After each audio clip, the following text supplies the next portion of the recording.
Hello and a very warm welcome to Middle East Matters. I'm Sanam Shantier. Gaza is in need of reconstruction, humanitarian aid and economic recovery. This after the impoverished coastal territory was pounded by Israeli airstrikes in an 11-day war. Are we getting any closer to a Middle Eastern zone free of weapons of mass destruction? Well, we'll be joined by Emad Kiyaei, whose organisation is fighting to do just that. Plus, Alefia 2053 will be bringing you a report on an Arabic language animated feature which has taken the streaming world by storm. Now, the US has dispatched its top diplomat to the Middle East after a fragile ceasefire between Israel and Hamas brokered by Egypt. This following 11 days of some of the most intense fighting the region has seen in years. Now, as Delano D'Souza reports, the process of rebuilding Gaza has already begun. It isn't quite like before, but life in Gaza is slowly resuming. After 11 days of Israeli airstrikes, residents are out on the streets, eager to turn the page after days of deadly bombings. Life must resume. We're all very sad, but we need to move on. According to Israeli officials, the air campaign in Gaza struck Hamas targets and destroyed its vast network of tunnels. The humanitarian impact on the ground, however, is devastatingly high, with 2,000 homes left destroyed and 15,000 others damaged. Us here, we have nothing. No material, no building sites. It's been 14 years since the Israeli blockades, without a source of revenue. Hundreds of millions of dollars have been pledged for reconstruction efforts in Gaza by states including the European Union, China and the United States. Washington is determined not to see its humanitarian aid used by Hamas to restock its arsenal. The United Nations has been tasked with distributing aid for Gaza. Over the past 2 weeks, nearly 60,000 people have sought shelter in UN-run schools. We'd like to go back to our house, but I'm afraid the roof will collapse on us. So until things are fixed, we'll stay here. Before the recent flare-up with Israel, 80% of Gaza's population were directly dependent on international aid. The money, however, does little to guarantee a brighter future for the 2 million residents in the enclave. Now, the US Secretary of State is meeting with both Israeli and Palestinian leaderships this week at the start of a regional tour. Antony Blinken spoke after a tête-à-tête with Prime Minister Benjamin Netanyahu, who's fighting for his political life after a fourth inconclusive election in 2 years. Let's take a listen. I underscored to the Prime Minister something that President Biden made crystal clear throughout the violence. The United States fully supports Israel's right to defend itself against attacks, such as the thousands of rockets fired by Hamas indiscriminately against Israeli civilians. Now, Blinken has also vowed to, quote, rally international support to aid Gaza following the devastating war. Now, the Middle East is suffering from the worst upheaval in decades, whether it's a result of civil and regional conflicts, anti-government protest movements, or economic and environmental crises. The big question for the international community now is how to remove the threat of weapons of mass destruction from that equation. That's nuclear, chemical, and biological arms. So in comes the Middle East Treaty Organization, whose aim is to do just that. And for more on this, I'd like to welcome Emad Kiyaei. He's the director of METO. Emad, thank you so much for being with us today. Thank you. Thank you for having me. Can you very briefly tell us about your organization and what you do? Well, the Middle East Treaty Organization is a coalition of activists, civilians, academics, and even former diplomats who all come together to push on this one goal of eradicating all weapons of mass destruction from the Middle East. And as we have just heard from you, it is a volatile region, and to remove these weapons is paramount for moving the region towards peace and security. That sounds like quite a future that we could have, but you have quite a long way to go, don't you? There's a treaty, and for that to be a success, you need to get all the countries in the region to sign up, right? Now, I know you say it's going to be very difficult to find all 22 Arab countries, plus Iran and Israel, to agree on anything. But actually, on paper, they have agreed to the eventual goal of establishing a WMD-free zone in the Middle East. So we have a common thread here that we can work from, a common ground, and one that we will do through advocacy, through the drafting of a treaty text that will then initiate and push forward a diplomatic process, which is already started under the United Nations, to bring all of these countries together to agree on what this zone will look like in its eventuality. So you're talking about a treaty, and Emad, we've had treaties similar to this before, the JCPOA, which is the Iran nuclear deal. The problem with that was that because it wasn't legally binding, the US, the Donald Trump administration, was able to walk away from it with great ease.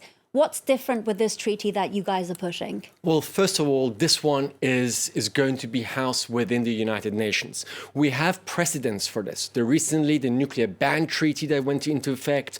We have the landmine treaty and the treaties that are across different domains and spheres that allow governments across the world to agree on some binding laws that then allows us to operate in this international arena. Here again, if there is a treaty agreed upon by all the countries to a WMD-free zone, it will be binding, and it will come with a series of steps and compromises on both sides on how we can verify, monitor, and make sure that these weapons of mass destruction are taken out of the equation in such a volatile region. So you're talking about a number of countries that have to collaborate with each other, and one of them is not. One of them remains defiant.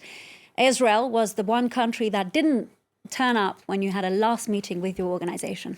Yes, and yes, Israel is the only nuclear weapons state in the region. Who doesn't claim that it's got a nuclear weapons program? Well, that is true. It's maybe the worst kept secret we know from whistleblowers, from satellite imagery, and a long history of archived documents that showcase that Israel does possess nuclear weapons. But here is the key factor.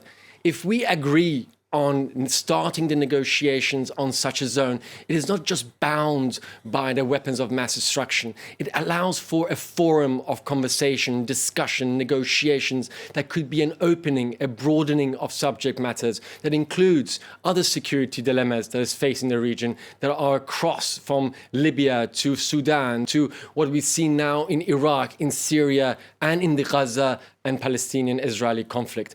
All of these require a regional push that it allows for diplomacy to achieve its end goal rather than through the barrel of the gun or through the dropping of bombs or rockets. You're being wonderfully optimistic, which we do like on this program, but there is a point to be raised. What is a country like Israel set to gain from this, given that, as we just mentioned, they don't even address the fact that they have a nuclear program? Well, there's three things that will be very beneficial for the state of Israel. Number one, if this agreement on a WMD-free zone is achieved, it allows for Israel to be recognized across the region as a state. So recognition is one. Number two, it will showcase that nuclear weapons, even in the latest war that we have seen, do not resolve the problem on the ground.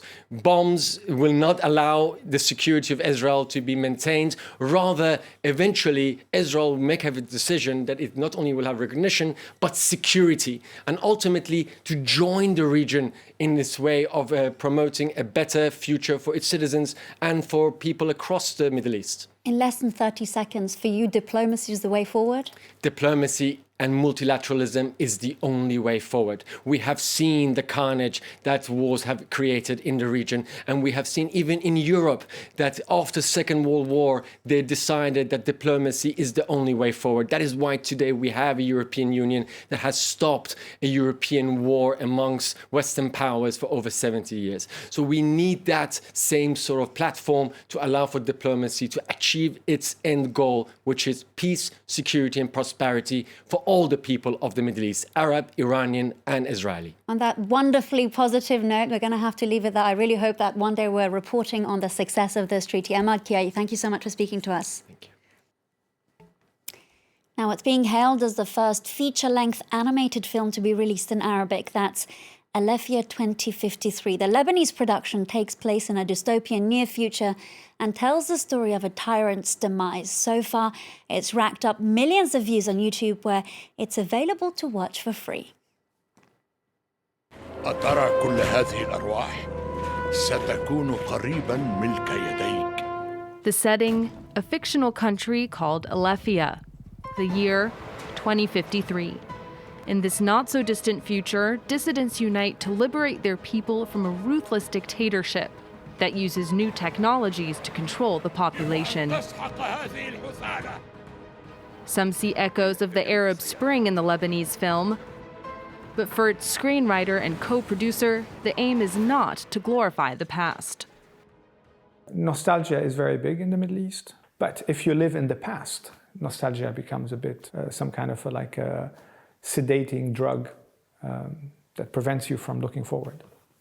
With its futuristic approach, Alefia 2053 creates a world with which many viewers can identify.